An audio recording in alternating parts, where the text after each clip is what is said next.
ओम सभी को नमस्ते। मंत्रोच्चारण। माइक बंद करके रखिए। ओम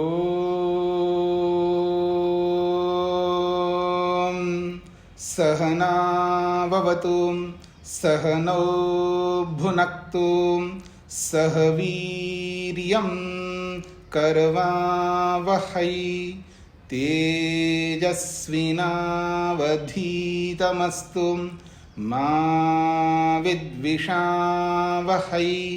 ओम शांति शांति शांति। योग दर्शन की 100वीं कक्षा है। समाधि पाद के अब तक हमने 48वें सूत्र तक किया है। प्रसंग है समाधि। समाधि में संप्रज्ञा समाधि का प्रसंग है और संप्रज्ञा समाधि के 4 भेद हैं: वितर्क, विचार, आनंद और अस्मितानुगत। वितर्क समाधि, विचार समाधि, आनंद समाधि और वितर्क, विचार, आनंद और अस्मिता नामक समाधि। या इन्हीं समाधियों को सविचारा, सवितर्का, निर्वितर्का, सविचारा और निर्विचारा के नाम से भी बोला जाता है। और इन्हीं 4 समापत्तियों में जो अंतिम समापत्ति है निर्विचारा समापत्ति, उसकी निर्मलता हो जाने पर योगाभ्यासी को अध्यात्म प्रसाद की प्राप्ति होती है। और ये जो अध्यात्म प्रसाद है, इसी अध्यात्म प्रसाद को प्रज्ञालोक कहा है। और इसी प्रज्ञालोक को 48वें सूत्र में ऋतंभरा प्रज्ञा कहा है, जो केवल मात्र सत्य को धारण करने वाली बुद्धि। और इस बुद्धि को और उत्कृष्ट बनाना होगा। जो केवल सत्य को धारण तो कर रही है, लेकिन अभी पूर्ण सत्य प्राप्त नहीं हुआ। इस बात को हम सबको समझना है कि यजुर्वेद में एक मंत्र आता है, व्रतेन दीक्षामाप्नोति, दीक्षया दक्षिणामाप्नोति, दक्षिणा श्रद्धामाप्नोति, श्रद्धया सत्यमाप्यते। वो जो श्रद्धा से जो सत्य की प्राप्ति होती है, वो ईश्वर रूपी सत्य है वहां पर, क्योंकि ईश्वर सत्य है। तो ये जो ऋतंभरा प्रज्ञा है, ये ऋतंभरा प्रज्ञा यद्यपि उत्कृष्ट है, पर ये अपेक्षा से उत्कृष्ट है। जब लोक और योग को ध्यान में रख करके देखेंगे, लोक की दृष्टि से संप्रज्ञा समाधि की जो प्रज्ञा है वो उत्कृष्ट है, लेकिन असंप्रज्ञात को ध्यान में रख करके देखेंगे, ये उसके सामने न्यून है।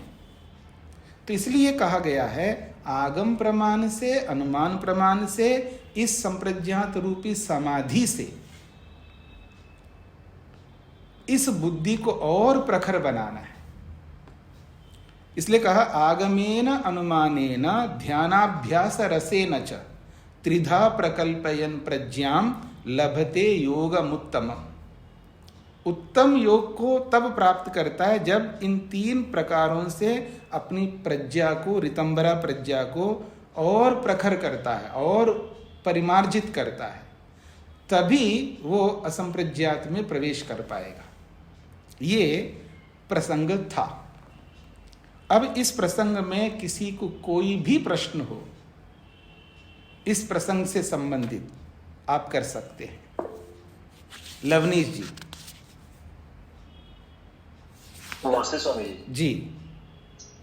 स्वामी जी, निर्विचारा समाधि उपलब्ध हमें मिल जाने पे ऋतंभरा प्रज्ञा मिल जाती है हमें। इसमें असत्य या अविद्या समाप्त हो जाती है। लेकिन ये सबीज समाधि है, तो सबीज समाधि में तो बीज जीवित है उसका, तो हम ऐसा इसको सबीज में ही लेंगे। हाँ जी, ये सबीज समाधि की प्रज्ञा है, ऋतंभरा प्रज्ञा। 100% अविद्या समाप्त भी होगी जी इसमें? नहीं, अविद्या समाप्त नहीं होती है।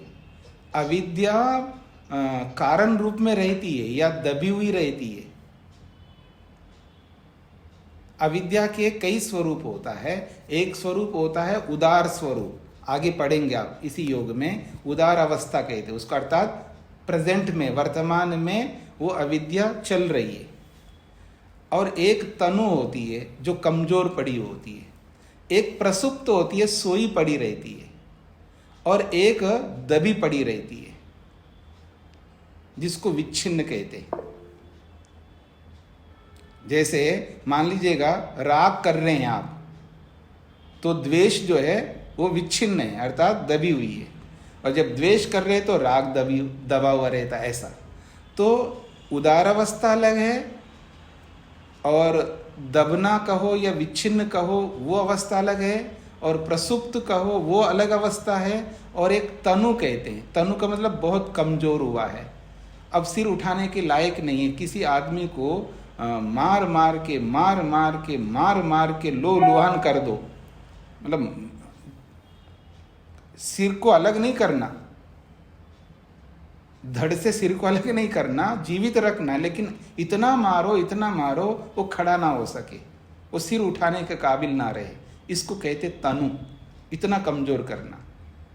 तो ये प्रसुप्त कर देते हैं, हम उसको सुला देते हैं इस संप्रज्ञा समाधि में, उसको तनु बना लेते हैं, पर समाप्त नहीं होते, इसलिए अभी पूर्ण सत्य नहीं मिला है। उसके लिए हम असंप्रज्ञा समाधि की ओर आगे बढ़ना है, तभी आगम अनुमान और इस समाधि रूपी ध्यान अभ्यास से इस प्रज्ञा को और प्रखर करते हैं, तब जाकर के वो योग रूपी असंप्रज्ञा समाधि की प्राप्ति होती है, ऐसा इस श्लोक में कहा है। जी हाँ, नरेंद्र जी। स्वामी जी ओम। जी, ये 48वें सूत्र के जो व्यास वास्तव है, इसमें सत्यमेव विभर्ति का क्या तात्पर्य है, ये जरा दोबारा से स्पष्ट कर दें। सत्यम का अर्थ है सत्य, सच्चाई, और एव का मतलब ही, और विभर्ति जो है क्रियापद है, धारण करती है। ये जो प्रज्ञा है, ये जो हमको प्रज्ञा मिली है, ऋतंबरा प्रज्ञा, ये प्रज्ञा, ये वो बुद्धि है, वो ज्ञान है, ये केवल सत्य को ग्रहण करती है, केवल सत्य को धारण करती है। विभर्ति का मतलब है धारण करती है, ग्रहण करती है। किसको? सत्यमेव, सत्य को ही, ऐसा है। धन्यवाद जी। और किसी का कोई प्रश्न है? अब हम आगे बढ़ते हैं।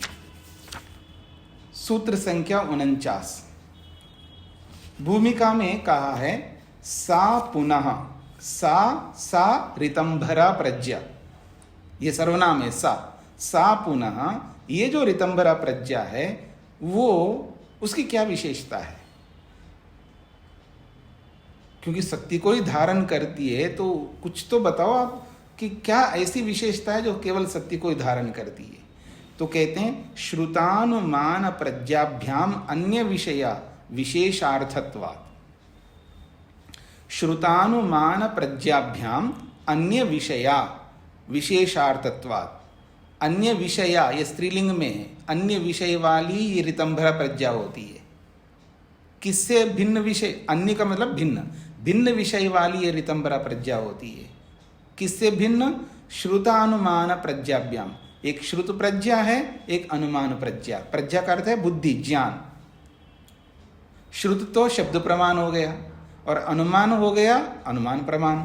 तो शब्द और अनुमान प्रमाण से जो प्रज्ञा प्राप्त होती है, इन दोनों से अन्य विषया, भिन्न विषय वाली होती है। कौन? ऋतंभरा प्रज्ञा। इसलिए क्यों भिन्न विषय वाली होती है? विशेषार्थत्वात्, वो विशेष होता है। श्रुत ज्ञान सामान्य होता है, अनुमान ज्ञान भी सामान्य होता है, लेकिन ये ऋतंभरा प्रज्ञा वाला जो ज्ञान है वो विशेष होता है। इसलिए ये अलग है, इसलिए श्रेष्ठ है, इसलिए महान है। सूत्र स्पष्ट हो रहा है सबको?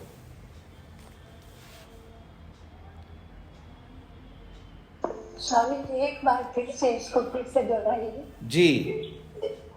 श्रुत अनुमान श्रुत अनुमान प्रज्ञाभ्याम। श्रुत का माइक बंद करके रखिए ना। श्रुत का अर्थ होता है शब्द प्रमाण। जब आप शास्त्र पढ़ते तो आपको शास्त्रीय बुद्धि मिलती है, शास्त्र की बुद्धि कहते हैं उसको। जैसे आपने शास्त्र पढ़ा कि योग का अर्थ क्या होता है, तो पहले तो योग का मतलब जोड़ना है, योग का मतलब मेल है, योग का मतलब ये है, ऐसे अलग अलग व्याख्याएं लोग करते रहे, वो अलग बुद्धि थी। लेकिन जैसे ही आपने शब्द प्रमाण में योग का अर्थ समझा, योगः समाधि, योग का अर्थ होता है समाधि, योग का अर्थ होता है दर्शन, प्रत्यक्ष। किसका? जो अतीन्द्रिय पदार्थों का जब दर्शन होता है उसको समाधि कहते हैं, और उसी समाधि को योग कहते हैं। तो ये जो ज्ञान हमको मिला है ये शास्त्रीय ज्ञान है, इसको श्रुत बुद्धि कहते हैं या श्रुत प्रज्ञा कहते हैं। एक बात। फिर अनुमान प्रज्ञा, अनुमान से भी ज्ञान होता है। हम अलग अलग अनुमान करते रहते हैं। जैसे लौकिक अनुमान करते हैं ना, बेल बजाए तो अब घर वाले जो घर के अंदर प्रवेश करने के लिए भी अपने घर में भी बेल बजा करके आना पड़ता है। आजकल क्या माहौल हो गया है, अपने घर में प्रवेश करने के लिए भी घंटी बजाओ, फिर कोई खोलेगा, फिर प्रवेश करेंगे। तो जब वो जो घंटी बजाता है अपने घर का सदस्य, उसके घंटी बजाने के तरीके अलग होते हैं घर वालों के। वो जैसे घंटी बजती है तो पता लगता है ये कौन आया है, तो हम खोल देते हैं। अंदर से कौन, कुछ नहीं पूछते, खोल देते हैं, हमको पता है। लेकिन मैं आकर के घंटी बजाऊंगा तो मेरा स्टाइल अलग होगा। मेरे को क्या पता आप कैसे बजाते हैं, मैं अपने स्टाइल से बजाऊंगा घंटी। तो आप पूछोगे कौन है, या आप वो जो लगाते हैं ना आप दरवाजे के अंदर, उससे देखते हो। अथवा आजकल सीसी कैमरा ही लगा देते हैं, कैमरा में दिखता है सामने वाला कौन है। आपको डोर के पास आना भी नहीं पड़ता है आजकल, ठीक है ना। आप जहाँ भी काम कर रहे हो वहीं पर टक कर दो, हाँ, और वो अपने आप खुल जाता है। तो जो घंटी बजाने से आपको पता लग गया, ज्ञान हुआ ये कौन आया, तो अनुमान से भी ज्ञान हो रहा है। क्योंकि बेल की जो आवाज है वो तो प्रत्यक्ष हो रहा है और बजाने वाला अप्रत्यक्ष है। तो अनुमान में दो चीजें होती है, एक प्रत्यक्ष एक अप्रत्यक्ष। तो प्रत्यक्ष से अप्रत्यक्ष का बोध होता है, तो ये भी ज्ञान है। तो ये अनुमान प्रज्ञा कहते हैं। तो एक श्रुत प्रज्ञा शास्त्रीय बुद्धि और एक अनुमान वाली बुद्धि, इन दोनों प्रज्ञाओं से अन्य विषय, भिन्न विषय वाली ये ऋतंबरा प्रज्ञा होती है। क्यों ऐसा इनसे अलग होती है, तो कहा विशेषार्थत्वाद, क्योंकि वो विशेष ज्ञान है, वो साधारण ज्ञान नहीं है। क्योंकि शास्त्रीय बुद्धि साधारण है, अनुमान वाली बुद्धि भी साधारण है, लेकिन ये ऋतंबरा वाली बुद्धि है वो विशेष बुद्धि है। ये सूत्र का अर्थ है। ठीक हो गया माता जी, समझ में आ गया? अच्छा, धन्यवाद स्वामी जी। अब आगे बढ़ते हैं भाष्य की ओर। श्रुतम आगम विज्ञानम, सूत्र में जो श्रुत शब्द आया है तो श्रुतम आगम विज्ञानम। श्रुत कहते आगम ज्ञान को, आगम का मतलब शब्द ज्ञान, शब्द ज्ञान को श्रुतम कहा है। श्रुतम अर्थात आगम विज्ञानम। आगम कहते हैं शब्द प्रमाण को, जैसे कहा ना आगम प्रमाण, तो आगम कहते हैं शब्द प्रमाण को। तो श्रुतम आगम विज्ञानम यानी शब्द विज्ञान को श्रुत शब्द से कहा है। और ये विज्ञान कैसा होता है, ये ज्ञान कैसा होता है, तो कहा तत्सामान्य विषयम, वो सामान्य ज्ञान देता है, सामान्य जानकारी होती है उससे।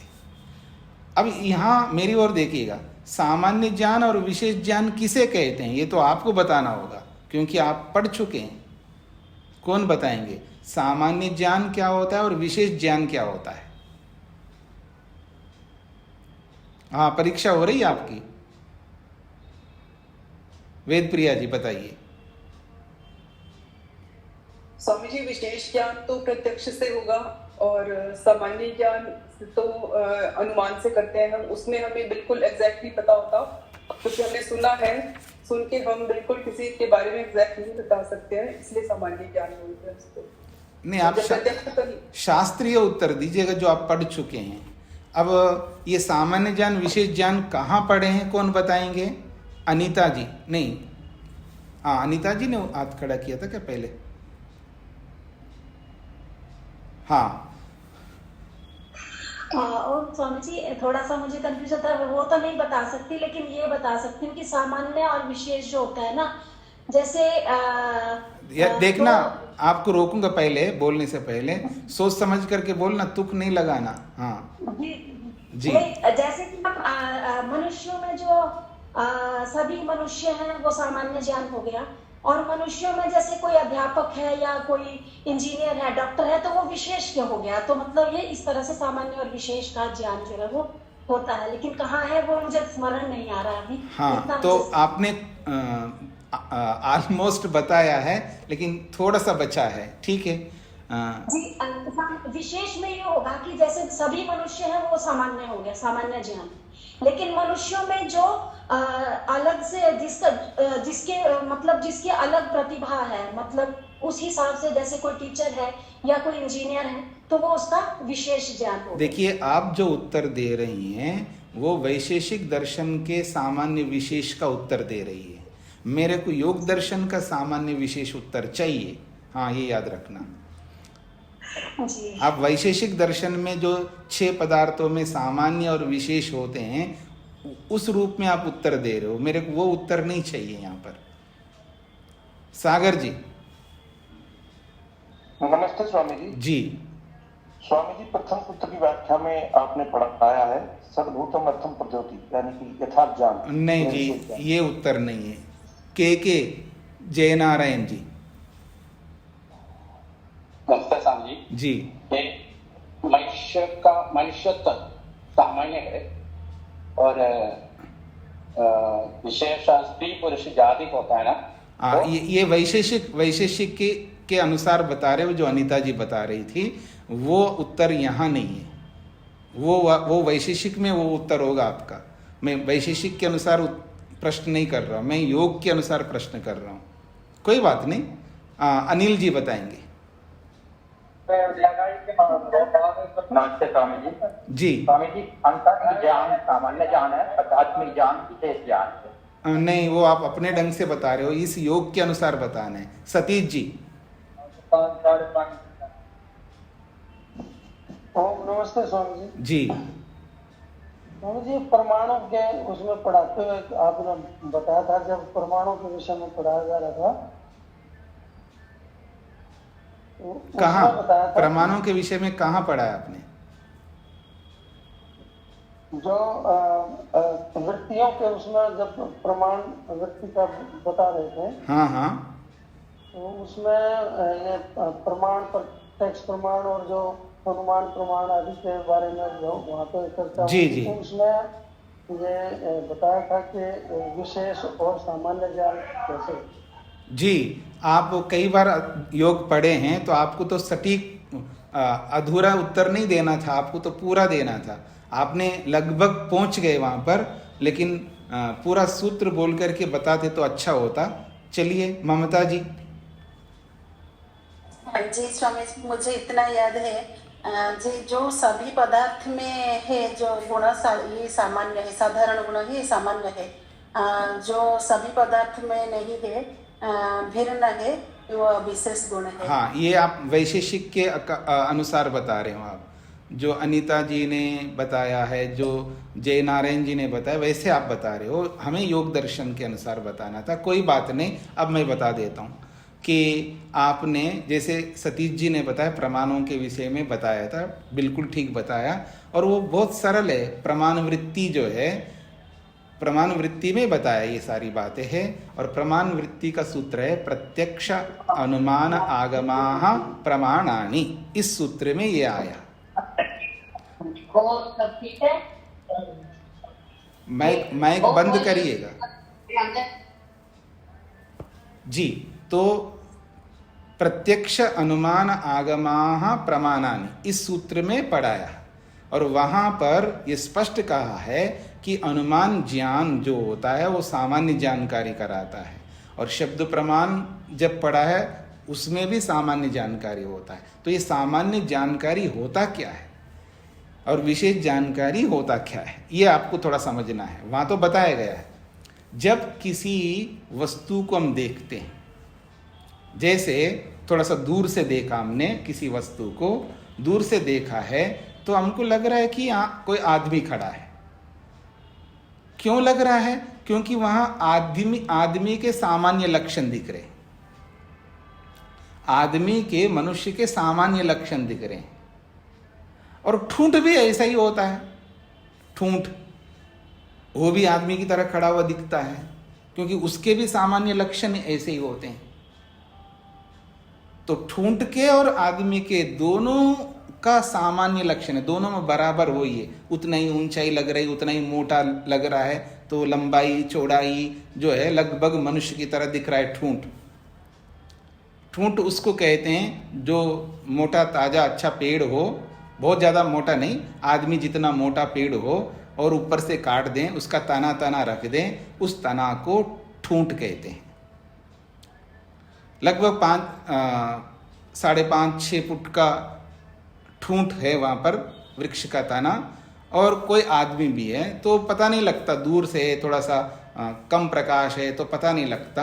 वह मनुष्य के और ठूंठ के ये दोनों सामान्य लक्षण है, लंबाई चौड़ाई मोटाई, ये सब हो सामान्य लक्षण, इसको सामान्य ज्ञान कहते हैं। जब किसी वस्तु के सामान्य गुण जब हमको प्रतीत होते हैं तो उसको सामान्य ज्ञान कहते हैं। और किसी वस्तु में दोनों लक्षण हमको प्रत्यक्ष हो रहे होते हैं, सामान्य लक्षण भी और विशेष लक्षण भी, तो उसको विशेष ज्ञान कहते हैं। दोनों दिखने चाहिए, सामान्य भी है उसमें, विशेष भी है, दोनों जब दिख रहे हैं तो वो विशेष होता है। उस अर्थ में यह विशेषार्थत्वात् कहा है, क्योंकि यहाँ पर ये विशेष वो है जब ऋतंबरा प्रज्ञा प्राप्त होती है। किसकी है वो ऋतंबरा प्रज्ञा? जिसकी हमने समाधि लगाई है, चाहे वो पंचमहाभूतों की समाधि लगाई है, तो पृथ्वी का जो भी बोध आज है वो सामान्य बोध है। हमको उसके गुण कर्म स्वभावों को हमने शास्त्र में पढ़ा है, क्योंकि वो अतीन्द्रिय वस्तु है पृथ्वी तत्व। तो उस पृथ्वी तत्व के बारे में हम जो भी पढ़ा है शब्द शास्त्र में वो सामान्य ज्ञान है। लेकिन विशेष ज्ञान कब होगा? जब हम उसका प्रत्यक्ष करेंगे। उस प्रत्यक्ष में सामान्य बोध भी होता है और विशेष भी बोध होता है। जब दोनों ज्ञान होता है तब वो विशेष कहलाता है, विशिष्ट कहलाता है। और प्रत्यक्ष तो है ही नहीं कोई वस्तु। जैसे अभी मैंने उदाहरण दिया है कि बेल किसने बजाया है, हमको पता है, पर उसको देखा नहीं है, उसके विशेष लक्षणों को देखा नहीं, सामान्य लक्षण आवाज को हमने देखा है, इसलिए वो सामान्य ज्ञान है। तो अनुमान प्रमाण सदा सामान्य जानकारी करा करके इतिश्री कर लेता है, और शब्द प्रमाण भी सामान्य ज्ञान करा करके उसका भी इतिश्री होता है। अगर विशेष जानकारी कराने वाला यदि दुनिया में कोई है, उसका नाम है प्रत्यक्ष। इसलिए ये ऋतंबरा प्रज्ञा विशेष अर्थ वाला या अर्थ वाली होती है, क्योंकि ये शब्द प्रमाण और अनुमान ज्ञान से बिल्कुल भिन्न होता है, सर्वथा अलग होता है। क्योंकि शब्द प्रमाण अनुमान प्रमाण में सामान्य जानकारी ही होती है, क्योंकि शब्द और अनुमान में प्रत्यक्ष नहीं होता है। जिसका हम बोध करते हैं उन दोनों का प्रत्यक्ष नहीं होता है। चाहे ईश्वर का बोध करते हो या अनुमान से भले पति का बोध करते हो या पत्नी का बोध करते हो या गुरु का या किसी भी वस्तु का बोध करते हैं, वहाँ सामान्य ज्ञान ही होता है, क्योंकि उसको हम प्रत्यक्ष नहीं कर रहे हैं। उस वस्तु के विशेष गुण हमको नहीं दिखाई दे रहे, बस सामान्य गुण दिखाई दे रहे हैं, इसलिए वो सामान्य ज्ञान होता है। शब्द प्रमाण से जो भी जानकारी होती है वो भी सामान्य ज्ञान है, और अनुमान प्रमाण से भी जो जानकारी होती है वो भी सामान्य ज्ञान है। और एक बात यहीं पर आपको बता दूं, इसलिए एक बात मैं कहा करता हूँ अक्सर, आप कितना जानते हो, कितना नॉलेज रखते हो, कोई मैटर नहीं करता वो, क्योंकि वो सारा नॉलेज जो है शाब्दिक होता है सर्वाधिक और अनुमानिक होता है। प्रत्यक्ष तो बहुत थोड़ा सा होता है। इसलिए जो जानकारी हमारे पास है वो कुछ हमें अपने एम को, लक्ष्य को पूरा नहीं कर सकता वो ज्ञान, वो जानकारी। इसलिए प्रत्यक्ष करना पड़ता है, और प्रत्यक्ष से ही हमारा एम, लक्ष्य पूर्ण होता है।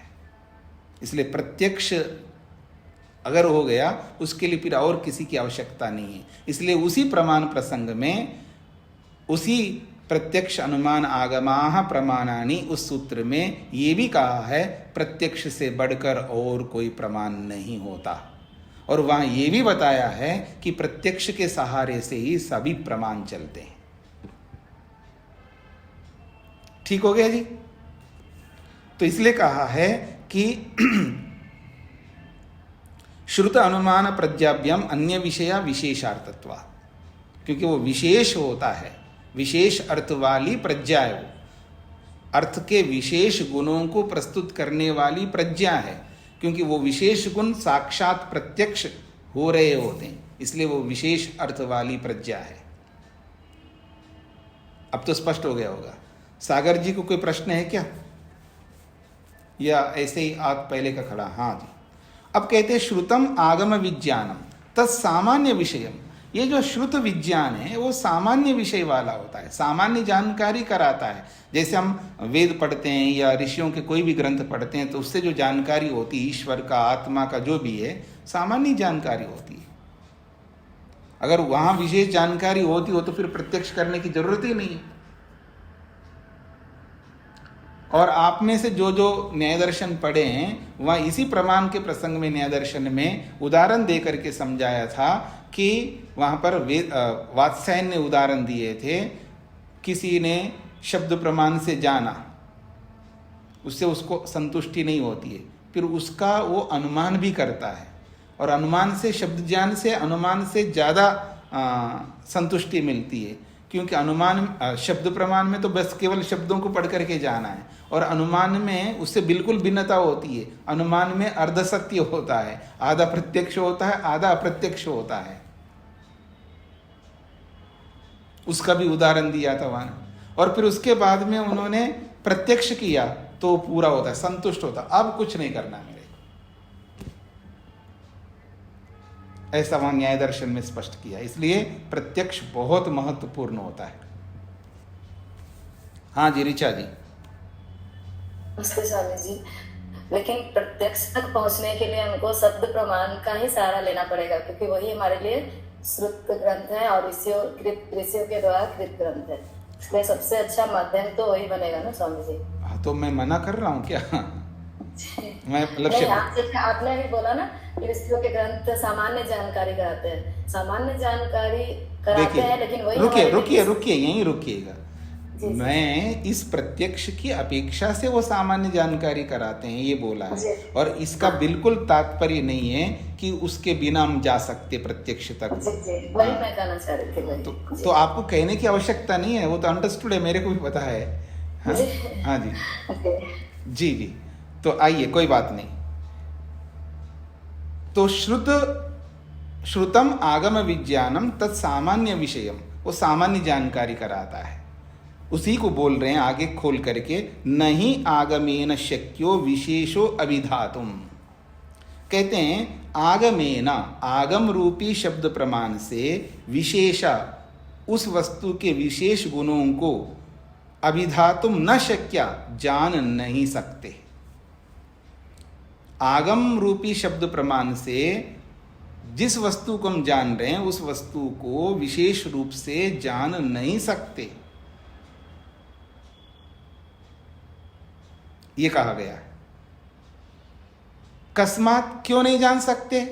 तो कहते हैं नहीं विशेषेण कृत संकेत शब्द इति, क्योंकि शब्द विशेष गुणों का संकेत नहीं करता, वो वस्तु के सामान्य गुणों का ही संकेत करता है। नहीं विशेषेण कृत संकेत शब्द, शब्द जो है विशेष गुणों को लेकर के, विशेष स्थितियों को लेकर के उस वस्तु के बारे में संकेत न कृता, नहीं करता है। तथा, ठीक इसी प्रकार से, यथा शब्द यथा आगम तथा अनुमान, वैसा ही अनुमान होता है। तथा अनुमानम, अनुमान भी वैसा ही होता है। कैसे होता है? सामान्य विषयमेव, वो भी सामान्य ज्ञान कराता है। हाँ, ये अलग बात है, शब्द ज्ञान की अपेक्षा से थोड़ा सा विशेष होता है, लेकिन ये प्रत्यक्ष को ध्यान में रख करके बोला जा रहा है। जब प्रत्यक्ष को ध्यान में रखेंगे तो सामान्य रहेगा, इसलिए कह रहे हैं तथा अनुमानम सामान्य विषय में व, अनुमान ज्ञान भी सामान्य गुणों का ही जानकारी कराता है। अब उदाहरण देके समझा रहे हैं, यत्र प्राप्ति तत्र गति ही, यत्र अप्राप्ति तत्र न गति इति उक्तम। शास्त्रों में स्पष्ट किया है, यत्र प्राप्ति, जहां कोई वस्तु प्राप्त होती है, तत्र गति, जहां प्राप्ति है वहां गति होती है। समझने का प्रयत्न करना, बहुत सरल है। ये सब बातें आप अनुमान प्रमाण के प्रसंग में पढ़े हैं, उसी को यहाँ पर दोहरा रहे, कोई नई बात नहीं बताया जा रहा। अचंभित नहीं होना है, हाँ, मन में खलबली मचने नहीं देना है, क्योंकि तभी ये स्थिति आती है जब पीछे को दोहराते नहीं हम लोग। पीछे आप क्या करते मेरे को समझ में नहीं आता है। हाँ, मैं उनको नहीं पूछ रहा हूँ जो नौकरी पेशा में हैं, जिनके कर्तव्य बचे हैं, उनको नहीं पूछ रहा हूँ। जिनके कर्तव्य पूरे हो गए उनको पूछ रहा हूँ। अब करते क्या दिन भर, इतना समय होता है आपके पास में? घर संभालना है आपका विषय नहीं है, शुद्धि करवाना आपका विषय नहीं है, पोंछा लगवाना आपका विषय नहीं है। क्या है आपका विषय? आपका विषय है ये काम करना है, स्वाध्याय करना आपका विषय है। अपने कर्तव्य कर्म को करो, ये कर्तव्य कर्म स्वाध्याय से कभी प्रमाद नहीं करना चाहिए। तो आवृत्ति करो, इसमें समय बिताओ ना। तो कहा गया है यत्र प्राप्ति, जहां कोई वस्तु प्राप्त होती है, मेरी ओर देखिएगा, कोई वस्तु प्राप्त हो रही है, प्राप्ति उसी को कहते हैं जो पहले नहीं थी। बात को समझने का प्रयत्न करना। प्राप्ति उसको कहते हैं जो पहले नहीं थी। हाँ जी, आपको सुख प्राप्त है ईश्वर का? नहीं है, तो प्राप्ति नहीं है। इसका मतलब आपके पास सुख नहीं है ईश्वर का। तो जब प्राप्त होगा तो प्राप्ति होती है ना। तो यत्र प्राप्ति तत्र गति, जहां प्राप्ति होती है वहां गति होती है। बिना प्राप्ति के गति नहीं हो सकती। गति का मतलब मूवमेंट। जैसे सरस्वती जी है, अरे इनको कल तो मैंने दिल्ली में देखा था, आज गुजरात में कैसे दिखाई दे रही है? तो प्राप्ति हो गई यहां पर। जो कल मैंने उनको दिल्ली में देखा था, आज मैं अजमेर में देख रहा हूं। तो अजमेर में देख रहा हूं तो अजमेर में प्राप्त हुई है वो। तो जब अजमेर में प्राप्ति तो दिखाई दे रही है, लेकिन गति तो दिखाई नहीं दे रही है ना। बिना गति के तो यहां प्राप्ति कैसे हो सकती है? सरस्वती जी अजमेर में प्राप्त हुई है, कल दिल्ली में थी, आज अजमेर में प्राप्त हुई है। तो प्राप्ति तो दिख रही है, लेकिन गति तो दिख नहीं रही है। तो यत्र प्राप्ति तत्र गति, यत्र अप्राप्ति तत्र न गति। यही कहना चाह रहे हैं, यत्र प्राप्ति तत्र गति, यत्र अप्राप्ति तत्र न गति इति उक्तम। ऐसा शास्त्रों में कहा गया है, या ऐसा अनुमान का सिद्धांत है। ये आपको समझ में आ रहा है ना? तो जब एक व्यक्ति को हमने दिल्ली में देखा, उसी व्यक्ति को अगले दिन हमने अजमेर में देखा, तो यहां प्राप्ति हो रही है। पहले तो दिल्ली में प्राप्ति थी, अब यहां अजमेर में प्राप्ति है। आप कहेंगे दिल्ली में ही रहती है, मान करके चलिए कोई दिल्ली में रहती है, मधु जी दिल्ली में रहती है, अब वो वहीं रहती है, तो प्राप्ति कहाँ हुई है वहां पर? बिल्कुल वहां पर भी प्राप्ति हुई है। मधु जी समझ लीजिएगा, आप दिल्ली में भले रहते हो, लेकिन आप दिल्ली में भी प्राप्त हुई है।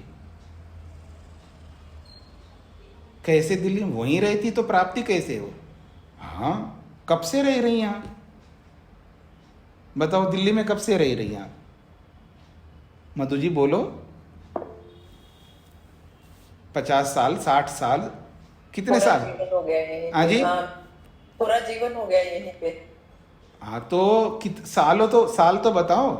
40 साल, 40 इयर्स। हाँ, तो 40 साल से दिल्ली में रह गई, और उससे पहले तो थी नहीं वहां पर, तो प्राप्ति हुई ना वहां पर।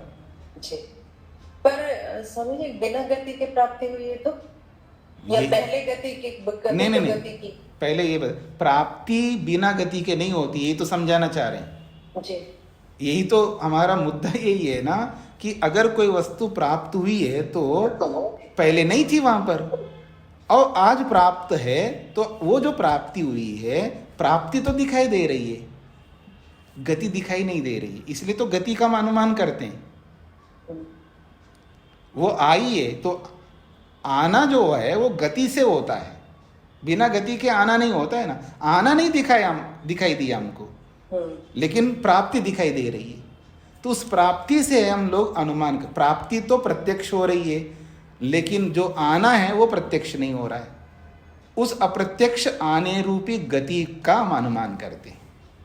तो यत्र प्राप्ति तत्र गति, यत्र अप्राप्ति तत्र अगति, ये इसका अर्थ है, इससे अनुमान होता है। तो ये भी सामान्य ज्ञान कराता है, क्योंकि गति को हमने प्रत्यक्ष ही नहीं किया है, तो इसलिए इसका मतलब सामान्य ज्ञान हुआ हमको।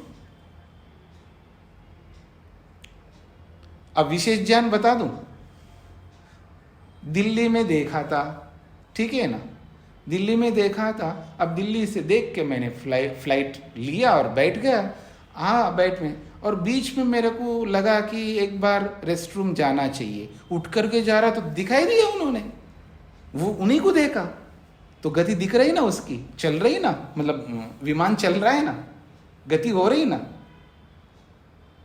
विमान की गति चल रही ना, तो गति भी देख रहा हूं और प्राप्ति भी देख रहा हूं, तो वो विशेष ज्ञान होगा, फिर वो तो प्रत्यक्ष है।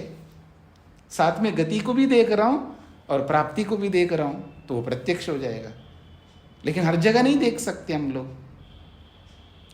तो हर जगह तो हम प्राप्ति को देख सकते, तो प्राप्ति को देख करके उसकी गति का अनुमान कर लेंगे, चल करके आए, गति करके ही आए, बिना गति के कोई प्राप्ति नहीं हो सकती, ये इसका अभिप्राय है। तो इसका अर्थ है ये भी सामान्य ज्ञान करवाया। अनुमानेन च सामान्य उपसंगार, अनुमान प्रमाण के द्वारा सामान्य ज्ञान, अनुमान प्रमाण सामान्य ज्ञान करा करके ही उपसंगार वो समाप्त हो जाता है। उपसंगार का मतलब समाप्त हो जाता है। तस्मात्, इसलिए श्रुत अनुमान विषयो न विशेषा कश्चिद अस्ति इति, इसलिए श्रुत और अनुमान ज्ञान में कोई विशेष ज्ञान नहीं होता है। शब्द ज्ञान और अनुमान ज्ञान में विशेष ज्ञान नहीं होता, वो सामान्य ज्ञान ही सदा होता है। अब बता रहे हैं, न च अस्य सूक्ष्म व्यवहित विप्रकृष्टस्य वस्तुनो लोक प्रत्यक्षेन ग्रहणमस्ति। जो ऋतंबरा प्रज्ञा विशेष क्यों है, उसके लिए एक और विशेष बात कही जा रही है। न च अस्य, इस विशेष ज्ञान में या इस सामान्य ज्ञान में, जो प्रत्यक्ष ज्ञान भी होता है ना, जो लौकिक प्रत्यक्ष होता है, वो भी समाधि प्रत्यक्ष की अपेक्षा से सामान्य, याद रखना। शब्द प्रमाण और अनुमान प्रमाण सामान्य है, किसकी अपेक्षा से? प्रत्यक्ष की अपेक्षा से। अब मैं आ रहा हूं, जो प्रत्यक्ष है लौकिक प्रत्यक्ष, जो भी लौकिक प्रत्यक्ष हम करते हैं, लौकिक प्रत्यक्ष भी सामान्य हो जाता है जब समाधि प्रत्यक्ष आ जाए। जब समाधि वाला प्रत्यक्ष अलग है और लौकिक प्रत्यक्ष अलग है, तो दोनों प्रत्यक्षों में विशेष कौन होगा? समाधि वाला प्रत्यक्ष विशेष होगा। तो समाधि प्रत्यक्ष की अपेक्षा से लौकिक प्रत्यक्ष सामान्य हो जाएगा। उसका उदाहरण दे रहे, न च अस्य लौकिक प्रत्यक्षस्य सूक्ष्म व्यवहित विप्रकृष्टस्य वस्तुनो लोक प्रत्यक्षेन ग्रहणम नास्ति। ना सबसे अंत में करना, न ग्रहणम अस्ति। लोक प्रत्यक्ष के द्वारा, सांसारिक प्रत्यक्ष के द्वारा किसी भी वस्तु का सूक्ष्म ज्ञान नहीं होता है, व्यवहित ज्ञान नहीं होता है और विप्रकृष्ट ज्ञान नहीं होता है। सूक्ष्म का मतलब है, देखिएगा, मैं आपको देख रहा हूं ना, ये लौकिक प्रत्यक्ष है। इस लौकिक प्रत्यक्ष में सूक्ष्म ज्ञान नहीं होता है। सूक्ष्म ज्ञान का मतलब है आपके शरीर के बारे में मैं सूक्ष्मता से जान नहीं सकता। जैसे मान लीजिएगा कोई वैद्य है, डॉक्टर, आयुर्वेद के वैद्य, ठीक है, वो किसी व्यक्ति को देखता है और आप में से कोई उस व्यक्ति को देखते हैं, दोनों को ज्ञान हो रहा है, लेकिन दोनों को अलग अलग ज्ञान हो रहा है। एक को सामान्य ज्ञान हो रहा है, एक को विशेष ज्ञान हो रहा है। सामान्य व्यक्ति देखता है, हाँ आप तो ठीक ठाक दिखाई दे रहे हो, हाँ गोरे हो, नहीं ये सांवले हैं, नहीं ये काले हैं, ये इतने लंबे हैं, ये सब सामान्य ज्ञान है। और विशेष ज्ञान क्या होगा, वो वैद्य करता, अच्छा ये तो वात प्रकृति वाली है, ये तो कफ प्रकृति वाला है, ये तो पित्त प्रकृति वाला है, वो आपको देख करके पता देगा। और देखिएगा, आपको देख करके ये व्यक्ति जो है ना स्वप्न ऐसे ऐसे लेते हैं और इनको ऐसी ऐसी चीज़ों में रुचि है, बहुत कुछ सूक्ष्मता बता रहा हूँ मैं। उस वस्तु को केवल रंग रूप को देखना है तो सामान्य ज्ञान है, भले प्रत्यक्ष आप कर रहे हो। जब वही व्यक्ति को जब वैद्य देखता है, एक्सपर्ट डॉक्टर देखता है, आयुर्वेद के डॉक्टर की बात कर रहा हूँ मैं, वो बहुत सूक्ष्मता से देखता है, तो वो जो सूक्ष्म प्रत्यक्ष है वो उस वैद्य को प्राप्त होता है।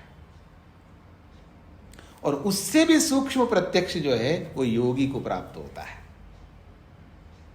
तो ये कह रहे हैं सूक्ष्म ज्ञान नहीं होता है। और व्यवहित का मतलब है ढका हुआ है, कोई वस्तु ढकी हुई है, किसी के पीछे, दीवार के पीछे या बिस्तर के नीचे है या पुस्तक के अंदर है, जो व्यवहित है, ढकी हुई वस्तु है, उसका ज्ञान नहीं होता है लौकिक प्रत्यक्ष में। और विप्रकृष्ट कहते हैं दूरस्थ वस्तु। एक तो समीप वस्तु का तो प्रत्यक्ष हो रहा है, लेकिन दूर वस्तु का प्रत्यक्ष नहीं होता है लौकिक प्रत्यक्ष में, लेकिन समाधि प्रत्यक्ष में होता है। जो समाधि प्राप्त करने वाला होता है, समाधि प्रत्यक्ष में सूक्ष्म का भी प्रत्यक्ष होता है और व्यवहित किसी के पीछे ढकी हुई वस्तु का भी प्रत्यक्ष होता है उसको, और दूरस्थ वस्तु का भी प्रत्यक्ष होता है। आगे आप सिद्धियों का प्रसंग पढ़ेंगे तो ये बातें वहां आपको समझ में आ जाएंगी। न च अस्य विशेषस्य अप्रमाणकस्य अभावो अस्ति इति। न च अस्य लौकिक प्रत्यक्षस्य, ये जो लौकिक प्रत्यक्ष है, इस लौकिक प्रत्यक्ष का, अस्य लौकिक प्रत्यक्षस्य विशेषस्य, जो विशेष ज्ञान हो रहा है, वो विशेष ज्ञान कैसा है, वो अप्रमाणकस्य, वो अप्रमाण है। अप्रमाण का मतलब ये वो प्रमाण रहित नहीं कहना चाह रहे। मैंने पीछे बताया ना कि जब कोई शब्द आता है उसके बहुत सारे अर्थ होते हैं। अच्छा, आपको नहीं बताया, वैशेषिक में बताया होगा। तो यहाँ जैसे एक है विद्या होती है, तो विद्या का मतलब विद्या, और एक अविद्या होती है। अब अविद्या बोलते ही अविद्या का बहुत सारे अर्थ होते हैं, और ये बातें सामान्य व्यक्ति नहीं जान सकता। ये वैयाकरण, जो व्याकरण में विशेषज्ञ होता है, यानी व्याकरण का बोध रखने वाला होता है, वो उस अविद्या के बहुत सारे अर्थों को समझ सकता है। आप क्या समझ सकते हैं अविद्या का मतलब है? आप ये समझ सकते हैं अविद्या, ना विद्या, अविद्या, विद्या का अभाव। एक तो अभाव को समझ सकते हैं, अथवा मूर्खता को समझ सकते हैं, अज्ञानता को समझ सकते हैं। बस इतना ही अर्थ समझ सकते हैं आप, लेकिन इतने ही अर्थ नहीं होते अविद्या के, बहुत सारे अर्थ होते हैं। ये वैयाकरण समझता है, और वो बहुत सारे अर्थ प्रसंग के अनुसार लेता है। तो ऐसे ही प्रमाणम, प्रमाणम, अप्रमाणम। प्रमाणम का अर्थ तो प्रमाण है, और अप्रमाणम का अर्थ दो हो सकते हैं आपकी बात, आपके विषय में। एक होता है प्रमाण ही नहीं है, उसको भी अप्रमाण कहते हैं, अथवा जो गलत है उसको आप प्रमाण मान रहे हो, उसको भी अप्रमाण कहते हैं। लेकिन यह अप्रमाण का अर्थ भिन्न है, भिन्न अर्थ को कहता है, प्रमाणों से भिन्न कुछ और है। तो न विशेषस्य अप्रमाणकस्य अभाव, क्योंकि ये जो समाधि वाला प्रत्यक्ष है, समाधि वाला प्रत्यक्ष न तो ये शब्द प्रमाण है, न ये अनुमान प्रमाण है, न ये लौकिक प्रमाण है, लौकिक प्रत्यक्ष प्रमाण है। हाँ, याद रखना, ये लौकिक प्रत्यक्ष भी नहीं है ना। समाधि वाला प्रत्यक्ष जो है वो अलग है बिल्कुल, लौकिक प्रत्यक्ष नहीं है, लौकिक प्रत्यक्ष में नहीं आता है, इसलिए उसको अप्रमाण कहा। अर्थात इन प्रमाणों से भिन्न है, कुछ और है। अलग चीज है वो, उसका अभाव भी नहीं है, वो है। वो समाधि प्रत्यक्ष अलग होता है योगी को, कोई ये ना समझे कि ये होता ही नहीं, ऐसा भी नहीं है, वो होता है। समाधि प्रज्ञा निर्ग्राह्य, और वो जो अलग है वो समाधि प्रज्ञा से, समाधि बुद्धि से ग्रहण होता है। वो जो अलग प्रत्यक्ष है समाधि में, वो समाधि बुद्धि से ही जाना जाता है। समाधि प्रज्ञा निर्ग्राह्य एव स विशेषो भवति, वो जो विशेष बोध है, विशेष प्रत्यक्ष है, वो समाधि बुद्धि से ही जानने योग्य होता है। और वो जो विशेष बोध है, विशेष प्रत्यक्ष है, चाहे वो भूत सूक्ष्मगतो व पुरुषगतो व, चाहे वो सूक्ष्म भूतों से संबंधित विशेष बोध हो, चाहे आत्मा संबंधित विशेष बोध हो, ये समाधि बुद्धि से ही जाना जाता है। सामान्य बुद्धि से, लौकिक बुद्धि से नहीं जाना जा सकता, इसलिए इस प्रमाण से भिन्न है वो, ऐसा कहा गया है। तस्मात्, इसीलिए श्रुत अनुमान प्रज्ञाभ्याम अन्य विषया सा प्रज्ञा विशेषार्थत्वाद इति, अंत में उपसंहार कर रहे हैं। तस्मात्, इसीलिए श्रुत अनुमान प्रज्ञाभ्याम, श्रुत और अनुमान प्रज्ञाओं से ये ऋतंबरा प्रज्ञा, ये समाधि प्रज्ञा अन्य विषया, भिन्न विषय वाली होती है। क्यों? विशेषार्थत्वाद, क्योंकि उस वस्तु को विशेष रूप से जनाने वाली होने से।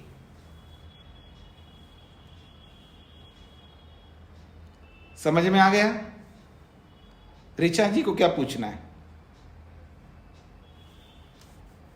नमस्ते स्वामी जी। स्वामी जी, मुझको पूछना नहीं, एक बात मैं रखना चाहती हूँ जी, कि जैसे आप इतना अच्छा ज्ञान दे रहे हैं और ये संस्कृत में हम लोग पढ़ रहे हैं, इतने दिनों से पढ़ रहे हैं, तो हम लोग अब सुनते सुनते इसके आदी हो चुके हैं। संस्कृत तो मुझको तो अच्छी तरह से समझ में आता है संस्कृत में अगर आप बात करेंगे, लेकिन मैं चाहती हूँ कि हम लोग सब सुनेंगे तो हमारा आपका प्रभाव और अधिक पड़ेगा और आप संस्कृत का प्रचार भी इस माध्यम से कर सकते हैं, क्योंकि हमारा ये योग दर्शन का जो ग्रुप है वो इतने दिनों से सुन रहा है, तो अभी से भी स्टार्ट करेंगे ना तो बहुत सारे लोग संस्कृत को जानने और समझने लगेंगे। इस तरह से हमारा संस्कृत विषय का प्रचार भी होने लगेगा। मैं अपना मत रख रही हूँ स्वामी जी। मेरे ऐसा है, मेरे को मत रखिए आप, इन लोगों के सामने रखिएगा। ये इनका विषय है और आपका विषय है, ये मेरा विषय नहीं है। नहीं, लेकिन हाँ, लेकिन आप बताइएगा कि मैं करना चाहता हूँ, तब ये लोग भी मन में सोचेंगे ना, ऐसा होगा ना स्वामी जी। हाँ, वो तो अपनी सहमति देंगे तभी तो ये लोग आगे होंगे ना। जी जी जी जी। ऋचा जी जो कहना चाह रही हैं कि इतने समय से संस्कृत के भाष्य को हम अनुवाद कर करके समझ रहे हैं, क्यों ना इसको संस्कृत में समझा जाए, संस्कृत को संस्कृत में समझा जाए। मेरे को तो बहुत सरल हो जाएगा, मेरे को संस्कृत में बताने में तो बहुत सरल होगा और सबों को समझने में सहायता होगी, तो हमारा ग्रुप में संस्कृत का इसी माध्यम से प्रचार भी स्टार्ट होगा। मतलब थोड़ा होता है ना, जैसे हम लोग अच्छे से जानना सीख लेंगे, क्योंकि अभी मैं देखती हूँ प्रश्न भी बहुत सारे लोग कर रहे हैं, तो सबों को रुचि है, रुचि के अनुसार हम लोग उस काम को बहुत अच्छी तरह से सीख सकते हैं, इसलिए मैं बोल रही हूँ। हाँ, आपका बोलना बिल्कुल यथार्थ है, होना चाहिए। संस्कृत तो हमारी जननी है, मातृभाषा इसी को कहते हैं। ईश्वर हमारी माँ है, ईश्वर हमारे पिता है। त्वम ईनः पिता वसो त्वम माता शतक्रतो बभूविथ अधाते सुम्नमीमहे त्वमेव माता च पिता, बहुत कुछ बोलते होंगे आप भगवान को। तो हमारी वो माँ है, उसकी वाणी है, देव वाणी है। तो हमको संस्कृत आनी चाहिए। हमको नहीं आए तो क्या ये गल्फ कंट्री में रहने वालों को आएगी? किसको आएगी? कोई आसमान से टपकेगा संस्कृत सीखने के लिए? हमको ही टपकना होगा। तो ये आप अलग बात है, और आप इनके सामने रखिए। जब आप ग्रुप में जुड़ते हो तो क्लास स्टार्ट होने से पहले आप इनसे बात करिएगा या क्लास होने के बाद बात करिएगा, ये आपका विषय है। और अच्छा है, मेरे कोई आपत्ति नहीं। अगर मेरे कहने से ये करने लगते तो पता नहीं अब तक बहुत कुछ कर लेते। क्यों नहीं करेंगे स्वामी जी, आप हमारे आचार्य हैं, इतना कुछ सिखा रहे हैं, तो आपका प्रभाव ये तो आपके शब्द है जी। मैं इतना लोगों को बोलता हूँ, निकलो घरों से, निकल ही नहीं रहे। मेरे कहने से अगर ये सुनते हैं तो कराना होगा कहीं से, तभी तो हमारा देश आगे बढ़ेगा, ऐसा होगा ना। जी जी, वो सब बात सही है, पर इतना आसान नहीं है जो आप कहना चाह रहे हैं। वो तो हमें एक्सपीरियंस है, हमें अनुभव है, हम बोल बोल के थक रहे हैं, फिर भी ये निकल नहीं रहे ना, तो इसलिए इतना आसान नहीं है। हाँ, भाषा तो कोई भी सीख सकते हैं, इसलिए तो मैं बोलता हूँ आप कर क्या रहे हैं, जो जिनकी रिस्पॉन्सिबिलिटीज़, जिनके कर्तव्य पूरे हो गए हैं उनको इसमें जुड़ जाना चाहिए। जो विद्यार्थी काल में नहीं किया तो कम से कम गृहस्थ के कर्तव्यों से ऊपर उठ करके जिसके हो गए हैं जी जी हाँ। वो ऊपर उठे और इसमें लग जाए, संस्कृत पढ़े, संस्कृत में बोले। रुचि है, ईश्वर में इतनी श्रद्धा है तो वो घर से निकलेंगे जरूर, ऐसा होना चाहिए। ईश्वर में अगर अच्छी श्रद्धा उत्पन्न हो गई तो घर छोड़ने में वक्त नहीं लगता है। मुझको तो लगता है मैं गृहस्थ में का खत्म करूंगी और वानप्रस्थ में मैं जाऊंगी, मेरे अंदर ये श्रद्धा तो आ गई है। अच्छी बात है, हाँ अच्छी बात है, ये वक्त बताएगा जी। हाँ, अभी से ये चीज़ रख रहे हैं, अच्छी बात है। मैं आपको हतोत्साहित नहीं करना चाहता हूँ। अक्सर होता क्या है, जब आदमी के पास पैसा नहीं होता है ना, निर्धन होता है, बड़ी बड़ी बात करता है कि मैं अगर मेरे पास होता तो मैं ये करता, मैं ये देता, वो देता। और जब उसके पास करोड़पति से करोड़पति बन गया, फिर उसको जब वो 10,000 कमा रहा था तो 1,000 देने में उसको बहुत इजी लगता है, कोई फर्क नहीं पड़ता है, 10,000 में से 1,000 देता है। जब लाख कमाता है तो उसको 10,000 देना पड़ता है, तो उसको सोचना पड़ता है। और लाख से जब करोड़ कमाता है तो उसको 10 लाख देना पड़ता है हर महीने, बिल्कुल नहीं देता है। और उसका जो बताना जो है ना, वो सब धरे रह जाते उसके। तो ये वास्तविकता है। जब वो सिचुएशन, वो परिस्थिति आती है तब पता लगता है। तो उससे पहले तो कोई भी कुछ, मैं अगर होता तो मैं IAS बन सकता, बन क्या सकते हो अलग बात है, अब तू क्या है वो मुख्य बात है। तो कई बार क्या होता है कि किसी काम में हमारा इंटरेस्ट है, हमारी रुचि है, क्योंकि हम उससे बहुत जुड़ रहे हैं, वो हमारे लिए इजी लगता है। दूसरों को भी हम कहते हैं आप भी करो, आप भी करो, लेकिन कोई वो कहेगा ना हमको किसी काम को, क्योंकि उसके लिए वो इजी है और वो हमारे लिए भारी पड़ता है, तो हम दाएं बाएं हो जाते हैं। ये सबके साथ ऐसा होता है। कोई ऐसा हो गया कि मैं इतना कॉलेज जा रही हूँ, स्टूडेंट्स को देख रही हूँ तो और भी ज्यादा रुचि उत्पन्न हो रही है, उनको पढ़ा रही हूँ तो अंदर से बहुत ज्यादा कॉन्फिडेंस आ रहा है। अच्छी बात है, अच्छी बात है। इसको अलग से इन लोगों के साथ चर्चा करिएगा, बहुत अच्छी बात है। हाँ जी, वर्मा जी। जी नमस्ते स्वामी जी। जी, ये बीच वाली पंक्ति है समाधि प्रज्ञा निग्राही है। हाँ जी, तो निग्राही क्या अर्थ हुआ, जरा सा स्पष्ट नहीं हो पाया। समाधि प्रज्ञा से ही जानने योग्य है। समाधि प्रज्ञा से ही जाना जा सकता है, वैसे नहीं जाना जा सकता है। जो सूक्ष्म प्रत्यक्ष है, व्यवहित प्रत्यक्ष है और विप्रकृष्ट प्रत्यक्ष है, वो समाधि प्रज्ञा से ही जाना जाता है। साधारण लौकिक प्रज्ञा से नहीं जाना जाता है, लौकिक प्रत्यक्ष से नहीं जाना जा सकता। समाधि प्रज्ञा यानी समाधिस्थ जो प्रत्यक्ष है उसी से ज्यादा जाना जाता है, ये इसका अभिप्राय है। जी स्वामी जी, धन्यवाद। रूप जी। ओम स्वामी जी। जी स्वामी जी, मुझे ये रितंभरा प्रज्ञा का अर्थ समझना। स्वामी जी, इसका अर्थ तो ज्ञान नहीं होता है, परंतु जैसे आप बताते हैं ना कि वो शब्द को तोड़ तोड़ के, वो समझ रहा था स्वामी जी। जैसे रितंभरा का क्या मीनिंग होता है? रितम का अर्थ होता है सत्य और भरा का अर्थ होता है धारण करना। बस सत्य को धारण करने वाली बुद्धि को रितंभरा बुद्धि कहते हैं। जी धन्यवाद जी। हाँ जी, और किसी को कोई प्रश्न कुछ पूछना है?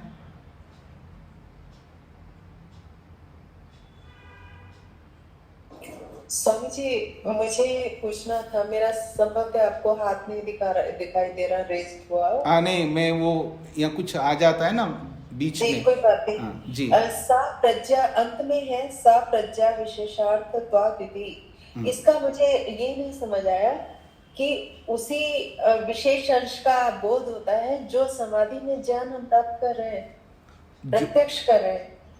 ऐसा है, उसी से किया है। जो लौकिक प्रत्यक्ष है और जो समाधि वाला प्रत्यक्ष है, दोनों में बहुत अंतर होता है ना। तो एक तो श्रुत प्रज्ञा है, अनुमान प्रज्ञा है, उन दोनों से तो विशेष होता ही है प्रत्यक्ष। लेकिन लौकिक प्रत्यक्ष से भी समाधि वाला प्रत्यक्ष और अधिक विशेष होता है। क्योंकि वो विशेष बोध कराता है। और वो विशेष क्या बोध कराता है?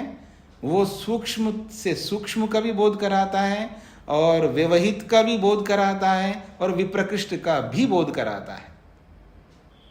इसलिए वो विशेष बोध कराने वाली प्रज्ञा है, ये कहना चाहते हैं। जी स्वामी जी धन्यवाद। ये तीनों पॉइंट बहुत इम्पोर्टेंट है। जी सविता जी। नमस्ते स्वामी जी। जी स्वामी जी, इस सूत्र से संबंधित प्रश्न तो नहीं है, कुछ अन्य प्रश्न है, क्या पूछ सकती हूँ मैं? बोलिएगा।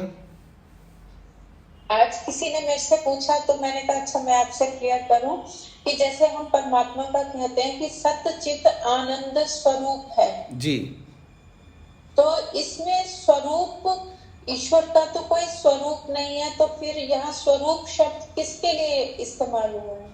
तो आप स्वरूप का मीनिंग क्या समझते हैं? स्वरूप का मतलब क्या समझते हैं? स्वरूप तो आकृति से नहीं, स्वरूप का अर्थ आकृति नहीं होता है। स्वरूप का मतलब उसका स्वभाव होता है। स्वरूप का मतलब स्वभाव। जैसे सत स्वरूप अर्थात सत स्वभाव वाला है, चित स्वभाव वाला है, और आनंद स्वभाव वाला है, ऐसा बोलो। या सत स्वरूप वाला है, चित स्वरूप वाला है, आनंद स्वरूप वाला। तो स्वरूप कहो, स्वभाव कहो, यहाँ वो बात है। यहाँ आकृति से कोई अर्थ नहीं यहाँ पर। जी धन्यवाद स्वामी जी। रूप जी। क्षमा करना स्वामी जी, ये गलती से अच्छा अच्छा ठीक है। तो और किसी को कुछ कहना है? स्वामी जी तीसरा भूल गई मैं लिखना। सूक्ष्म का बोध कराता है, व्यवहित का कराता है, और एक और था विप्रकृष्ट, दूरस्थ। विप्रकृष्ट कहते हैं दूरस्थ का। जी हाँ जी, क्लास पूरी होने के बाद यानी समाप्त करने के बाद मैं आपको इनविटेशन भेज रहा हूँ सबको ऑनलाइन, यानी आपको व्हाट्सएप में आ जाएगा।